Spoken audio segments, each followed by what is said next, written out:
வணக்கம் நேயர்களே, இன்று அக்ஷயன் சேனல் வாயிலாக சிறுவர்களுக்கான கதை பகுதியில் கீரியும் பாம்பும் பற்றிய கதை ஒன்று பார்க்கலாம். வாங்கோ பார்க்கலாம்.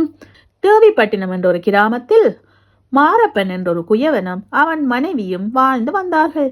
அவர்களுக்கு பல வருடங்களாகியும் குழந்தை பிறக்கவில்லை. தங்களுக்கு குழந்தை இல்லாத ஏக்கத்தை போக்க ஒரு கீரி பிள்ளையை குழந்தையை போல வளர்த்து வந்தார்கள். இப்படி சில காலம் சென்றது. ஒரு நாள் குயவனின் மனைவி சுந்தரி கருவுற்றாள். ஒரு குழந்தையை பெற்றெடுத்தாள். நீண்ட கால ஏக்கத்துக்கு பிறகு பிறந்த முதல் குழந்தை என்பதால் அக்குழந்தை வெகு செல்லமாக வளர்க்கப்பட்டது.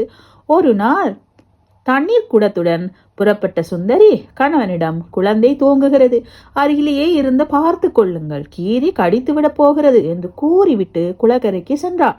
குழந்தையின் அருகிலே அமர்ந்து கொண்டிருந்த குயவனுக்கு திடீர் தாகம் உண்டாயிற்று.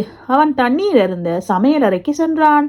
அதே நேரம் பார்த்து ஒரு கருநாகம் எங்கிருந்தோ வந்து குழந்தையின் தொட்டிலின் மேல் ஏற ஆரம்பித்தது. கீரி அதை பார்த்து விட்டது. அடுத்த வினாடி கீரி அப்பாம்புடன் கடும் சண்டையிட்டு அந்த பாம்பை துண்டு துண்டாக கடித்து குதறிவிட்டது. அத்துடன் தன் எஜமானின் வருகையை நோக்கி தெருவாசலில் சந்தோஷமாக நின்று கொண்டிருந்தது. தண்ணீர் குடத்துடன் வந்த சுந்தரி கீரியின் வாயெல்லாம் இரத்தமாக இருந்ததைக் கண்டு பதறிப்போனாள். அவள் கீரி பிள்ளை தன் குழந்தையை கடித்து விட்டது, அதனால் தான் அதன் வாயில் ரத்தம் சொட்டி நிற்கிறது என்று தவறாக புரிந்து கொண்டாள். நிலைமையை தீர ஆராயாமல், ஐயோ, நம் குழந்தையை கீரி பிள்ளை கடித்து விட்டதே! ஆத்திரங்கொண்டு அடங்காத கோபத்தோடு கீரியின் மேல் தண்ணீர் குடத்தை தூக்கி போட்டாள். கீரி பிள்ளை அதே இடத்தில் வலி தாங்காமல் துடி துடித்து இறந்து விட்டது.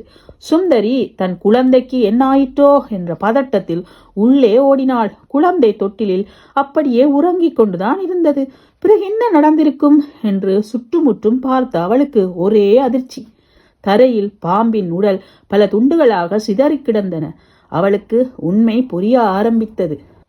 அடடா, பாம்பை கொண்ட இரத்தத்துடன் கீரி பிள்ளை இருந்ததை பார்த்து குழந்தையைத்தான் கடித்து விட்டதோ என்று தவறாக எண்ணிவிட்டேனே.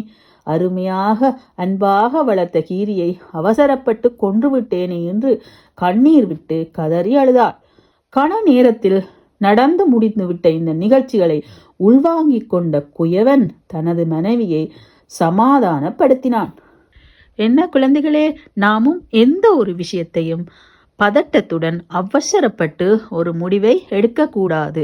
சற்று நிதானமாக ஆராய்ந்து பார்க்க வேண்டும். இன்னொரு கதையில் உங்களை சந்திக்கின்றேன். நன்றி.